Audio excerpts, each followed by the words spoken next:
다윗의 피난길에서 생긴 심의와의 문제. 사무엘하 16장 5절부터 14절까지의 내용입니다. 심의라는 인간의 서원을 읽을까요? 무비보셋의 사환 시바의 거짓말에 실망과 분노로 성급한 결정을 내린 다윗은 계속 피난길을 가다 바후림에 도착했을 때 심의를 만나는데 이자가 다윗을 저주합니다. 바후림은 사울의 친지들이 많은 지방입니다. 1번 다윗이 바후림에 도착했을 때 사울의 친족인 심의가 평소 다윗의 왕된 것을 시기하던 중 비참한 모습으로 피난 가는 다윗을 조롱하고 저주합니다. 다윗이 사실 정신이 없어요. 시바의 거짓말에 속아서 무비보셋의 모든 재산을 시바에게 넘겨주는 조급한 결정을 내렸잖아. 씩씩대면서. 그리고 피난길을 계속할 때 이제 심의라는 놈이 갑자기 나타났어요. 그럼 성경을 읽읍시다. 다윗 왕이 바후림에 이름에 거기서 사울의 친족 한 사람이 나오니 게라의 아들이요 이름은 심의라. 그가 나오면서 계속하여 저주하고 또 다윗과 다윗 왕의 모든 신하들을 향하여 돌을 던지니 그때의 모든 백성과 용사들은 다 왕의 좌우에 있었더라. 심의가 저주하는 가운데 이와 같이 말하니라. 피를 흘린 자여 악한 자여 가거라 가거라. 사울의 족속의 모든 피를 여호와께서 내게로 돌리셨도다. 그를 이어서 내가 왕이 되었으나 여호와께서 나라를 내 아들 압살롬의 손에 넘기셨도다. 보라 너는 피를 흘린 자이므로 화를 자초하였느니라 하는지라. 다윗이 전쟁을 통해서 적군을 많이 죽인 건 사실이지만 자국민에게 피를 흘린 적은 없는 거예요. 특별히 사울에게 또 사울의 후손들에게 한 번도 그런 악한 행위를 한 적이 없습니다. 이거 요즘만 거짓 뉴스가 있는 게 아니야. 옛날에도 이렇게 거짓 뉴스를 생산하는 놈이 있어.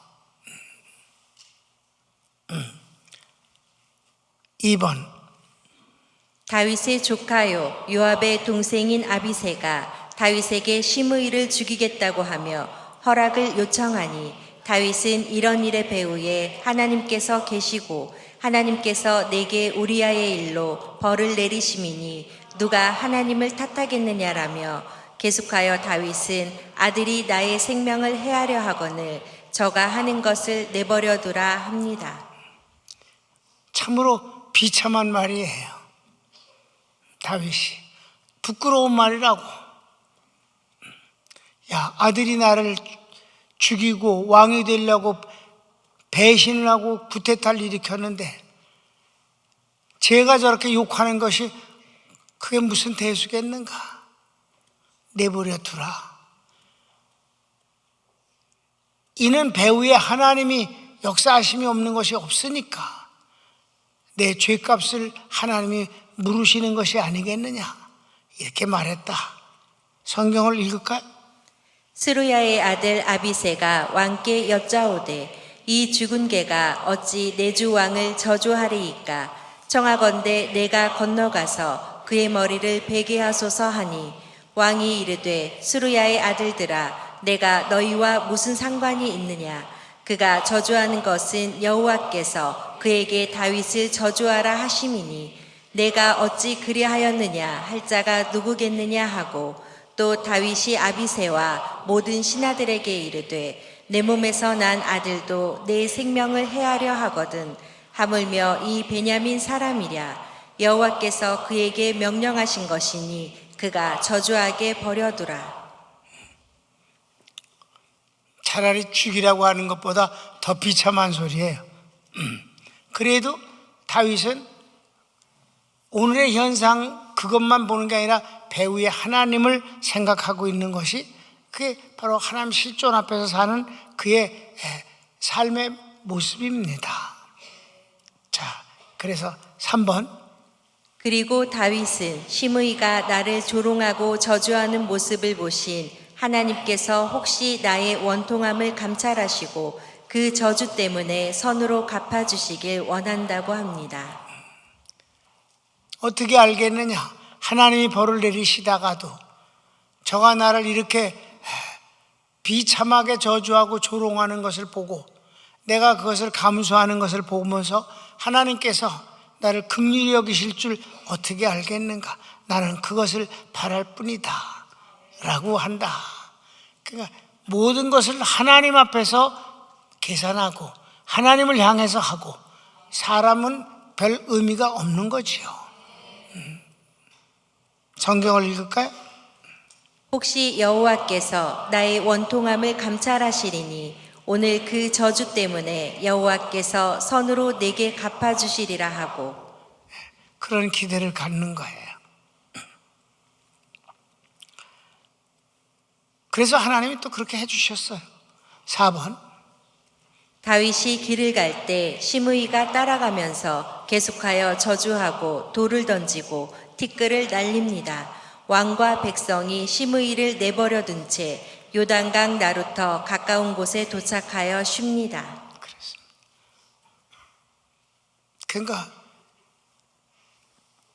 이 다윗은 길로 가고 길을 통해서 지금 이제 그 광야를 가기 위해서 나루터로 가는 거예요.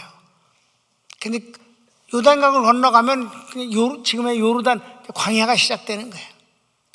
그런데 글로 가는데 이 시므이는 바짝 가다가 맞아 죽을 거니까 좀 떨어져 갖고 정상적인 길이 아니라 이 언덕배기 막 산비탈을 막 글로 가면서 좀 떨어져 갖고 욕을 하고 돌 던지고 티끌 날리고 막 저주를 하고 끊임없이 하는 거야. 근데 그냥 내버려 두고 가서 이제 마침내 쉬게 됐다 이 말이에요. 성경 읽고 맞죠. 다윗과 그의 추종자들이 길을 갈 때에 시므이는 산비탈로 따라가면서 저주하고 그를 향하여 돌을 던지며 먼지를 날리더라. 왕과 그와 함께 있는 백성들이 다 피곤하여 한 곳에 이르러 거기서 쉬니라. 아멘. 진짜 피곤해. 진짜 지치고 피곤한 일이야. 하루가 너무 길어. 시바 문제도 그랬고 시므이도 그렇고 너무 힘들어. 좋은 소식이 왕궁에선 들려오지 않고. 그런데 이제 결어가 좀 길어요. 왜냐하면 시므이가 앞으로 어떻게 살다가 어떻게 됐는가를 보는 것이 궁금하잖아요. 그거를 내가 여러분에게 시원하게 해드리고 기도하겠습니다. 결어. 다윗 왕이 곤고한 처지에 놓이니 시므이가 그가 영원히 망하여 다시는 회복할 수 없다고 여기고 저주하고 조롱하지만 그의 죄는 편안히 넘어가지 않습니다. 하나님이 계시기 때문입니다. 그래서 1번 봅시다. 다윗이 압살롬의 반란이 진압되고 다시 왕궁으로 돌아올 때 시므이가 베냐민 사람들 1,000명을 데리고 왕 앞에 엎드려 사죄합니다. 얘가 시므이가 사죄를 하면서도 뭔가 정치적인 제스처를 취해요. 왜? 1,000명이나 되는 베냐민 사람들을 데리고 와서 엎드렸다면 베냐민 사람은 사울의 후손들이에요. 사울의 그 지파입니다. 베냐민. 그러니까 1,000명이나 데리고 와서 엎드리니까 그 숫자를 약간은 과시하고 약간은 압박용으로 쓰지 않았는가 하는 추측이 가능해요. 그런 말은 없어 성경에. 근데 이놈이 혼자 와서 엎드려서 절하는 게 마땅하지 않아? 근데 1,000명이나 데려와서 그따구 짓을 한다 이 말이에요. 시작. 바후림에 있는 베냐민 사람 게라의 아들 시므이가 급히 유다 사람과 함께 다윗 왕을 맞으러 내려올 때에 베냐민 사람 1,000명이 그와 함께하고 사울 집안의 종 시바도 그의 아들 15과 종 20명과 더불어 그와 함께하여 요단강을 밟고 건너 왕 앞으로 나아오니라. 왕의 가족을 건너가게 하여 왕이 좋게 여기는 대로 쓰게 하려 하여 나룻배로 건너가니 왕이 요단을 건너가게 할 때에 게라의 아들 시므이가 왕 앞에 엎드려 왕께 아뢰되 내 주여 원하건대 내게 죄를 돌리지 마옵소서. 내 주 왕께서 예루살렘에서 나오시던 날에 종의 패역한 일을 기억하지 마시오며 왕의 마음에 두지 마옵소서. 왕의 종 내가 범죄한 줄 아옵기에 오늘 요셉의 온 족속 중 내가 먼저 내려와서 내 주 왕을 영접하나이다 하니. 아멘. 철저하게 두려움 속에서 죄를 자복하는 게 아니에요. 분위기가. 그렇죠? 그런데 다윗이 그를 죽이지 않아요. 왜 안 죽였는지는 다윗 마음을 내가 들어가지 않았기 때문에 모르겠지만 그가 정말 그를 용서하는 마음 때문에 죽이지 않은 것 같지 않은 것은 나중에 솔로몬 보고 어떻게 해서든지 죽여라 이렇게 유언을 하거든. 그러니까 이 정치인들의 속은 아무도 몰라. 역시 다윗도 왕이고 정치인이야. 그런 것을 우리가 여기서 느끼게 됩니다. 그랬더니 여기에 대해서 이제 다윗의 친족이죠. 요압의 동생이 죽여버리겠다고 이제 말을 합니다. 2번. 아비새가 시므이는 죽어 마땅하다 합니다. 네, 죽어 마땅하다. 그렇게 말했지. 아비새가 뭐라고 그러나 봅시다. 이때 스루야의 아들 아비새가 대답하여 이르되 시므이가 여호와의 기름 부으신 자를 저주하였으니 그로 말미암아 죽어야 마땅하지 아니하니이까 하니라. 아멘. 그랬더니 3번 다윗이 오늘 같은 날 어찌 사람을 죽이겠느냐 하며 시므이는 죽지 않는다고 맹세합니다. 시므이 앞에 맹세를 하는 거예요. 너 죽지 않는다. 내가 맹세한다. 이렇게 해서 시므이를 살려줍니다. 근데 분위기가 아주 찝찝하고 더러워. 근데 두 가지 측면에서 볼 수가 있어요. 나는 다윗이 하나님께서 저가 나를 조롱하고 저주하는 것을 보시고 나를 긍휼히 여기서 회복시켜 주셨으니 오히려 그것이 은혜가 아니냐, 반전이 아니냐. 그러니 내가 저를 죽이는 것이 맞지 않다. 앞뒤가 맞지 않다. 그때 놔두라고 그러고 지금은 좋아졌으니 죽이면 되겠는가. 난 이게 더 다윗의 마음에 옳다고 생각을 해요. 근데 그놈이 1000명이나 데리고 와갖고 엎드려서 하는 소리가 벌하지 마옵소서, 죄를 묻지 마옵소서, 하지 말래. 죽어 마땅합니다. 이렇게 해야 되는데 벌하지 마옵소서 있다고 소리한단 말이야. 그랬더니 너 안 죽는. 근데 죽여버려야 됩니다. 그리고 아비새가 그랬을 때 오늘 같은 날 그렇게 말한단 말이야. 22절 23절 다윗이 이르되 스루야의 아들들아 내가 너희와 무슨 상관이 있기에 너희가 오늘 나의 원수가 되느냐. 오늘 어찌하여 이스라엘 가운데에서 사람을 죽이겠느냐. 내가 오늘 이스라엘의 왕이 된 것을 내가 알지 못하리요 하고 왕이 시므이에게 이르되 내가 죽지 아니하리라 하고 그에게 맹세하니라. 아멘. 그래서 살려주었어요. 그런데 4번 그러나 다윗의 죽음이 임박했을 때 솔로몬 왕에게 지혜롭게 시므이의 죄값을 요구하라 합니다. 이건 또 뭔 소리야? 다윗 왕이 이 임종을 앞두고 유언을 하면서 요놈도 죽이고 저놈도 죽이라고 여러 놈을 찍어줍니다. 자기가 안 죽인 놈들을. 이게 바로 정치인의 모습이 아닌가 하는 생각이 내가 날 수밖에 없어요. 한번 봅시다. 어떤가? 바울임 베냐민 사람 게라의 아들 시므이가 너와 함께 있나니 그는 내가 마하나임으로 갈 때에 악독한 말로 나를 저주하였느니라. 그러나 그가 요단에 내려와서 나를 영접함으로 내가 여호와를 두고 맹세하여 이르기를 내가 칼로 너를 죽이지 아니하리라 하였노라. 그러나 그를 무지한 자로 여기지 말지어다. 너는 지혜 있는 사람이므로 그에게 행할 일을 알지니 그의 백발이 피 가운데 수월에 내려가게 하라. 아멘. 죽여버리라는 거예요. 그림이 늙었는데 편하게 죽게 하지 말아라. 이렇게 유언을 한단 말이에요. 그랬더니 아들 솔로몬이 이놈을 어떻게 죽일까? 원래 전무후무한 지혜자니까 이제 올무를 딱 놨지. 너 동네에서 절대 나가지 마. 여기서 죽을 때까지 살아야 된다. 너희 성 밖을 나가고 딴 데 가면 그때 너 죽는다. 이렇게. 그러니까 시므이도 알겠습니다. 안 나가겠습니다. 이랬어. 솔로몬이 시므이에게 예루살렘을 떠나지 말라. 기드론 시내를 건너면 너는 죽는다 라고 명하니 시므이도 그러겠다고 약속합니다. 성경을 읽읍시다. 왕이 사람을 보내어 시므이를 불러서 이르되 너는 예루살렘에서 너를 위하여 집을 짓고 거기서 살고 어디든지 나가지 말라. 너는 분명히 알라. 내가 나가서 기드론 시내를 건너는 날에는 반드시 죽임을 당하리니 내 피가 내 머리로 돌아가리라. 시므이가 왕께 대답하되 이 말씀이 좋사오니 내 주 왕의 말씀대로 종이 그리 하겠나이다 하고 이의 날이 오래도록 예루살렘에 머무니라. 아멘.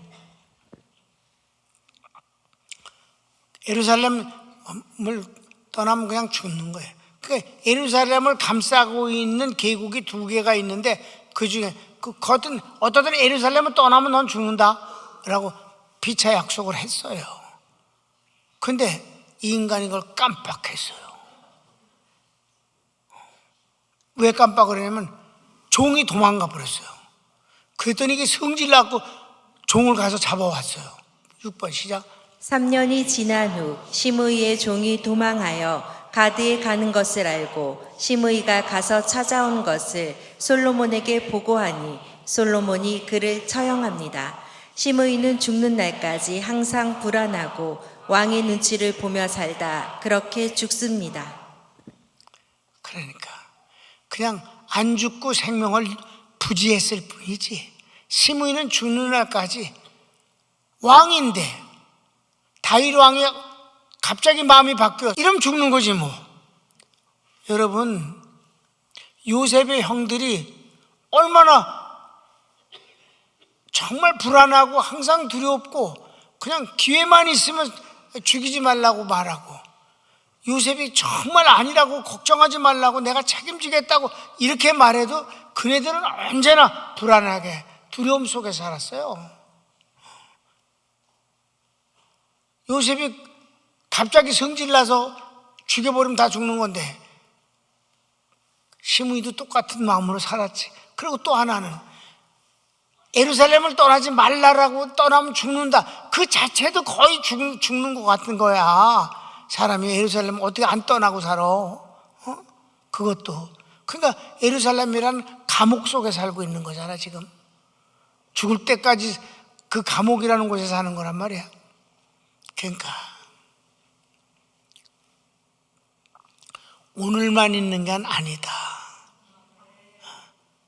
하나님 앞에서 오늘을 고하고 주님을 의지하고 그리고 주님을 경외하고 그리고 주님의 뜻대로 되어지기를 바라는 사람에겐 하나님께서 자유를 주시는 것이고 반전의 복도 주시지만은 오늘이 다인 줄 알고 교만하고 패역하고 함부로 하면 그 결과는 본인이 그거를 짊어져야 되는 것이다. 그거는 정말 힘든 것이다. 하나님 은혜와 축복이 없는 삶은 정말 그것은 두려움과 불안함 그리고 무서움뿐이다. 우리가 이 땅에 살아가면서 우리가 평안하고 두려움이 없다는 건 참으로 큰 복이옵시다. 주님 때문에 그렇습니다. 그러니까 여기 시므이를 한 놈 얼마나 불안하면서 살다가 마침내 죽었을까. 차라리 죽는 날이 오히려 자유로웠을 거다. 여러분, 우리는 하나님이 우리에게 진리를 알지니 진리가 너희를 자유케 하리라. 복음은 우리에게 자유를 주십니다. 평안함을 주시고요. 어떤 환자가 너무 심하다고 그럴 때 걱정 마, 하나님이 치료해 주시니까. 그렇게 말하는데 참 어떻게 이 양반은 난 이렇게 아파 죽겠는데 이렇게 아무렇지도 않게 한마디를 할 수 있을까? 그래서 참 자기가 안 아파서 그럴까? 그런 생각을 하면서 기도를 했는데 정말 지우개로 지우듯이 고통이 사라지는 걸 보면 확인하면서, 야, 하나님의 능력은 이런 것인가? 성경에 말하길 냉수를 마신 듯 시원하다고 했는데 하나님의 은혜가 이렇게 임하는 것인가? 하나님은 살아계신 분이시니까 손을 모읍시다. 하나님 아버지,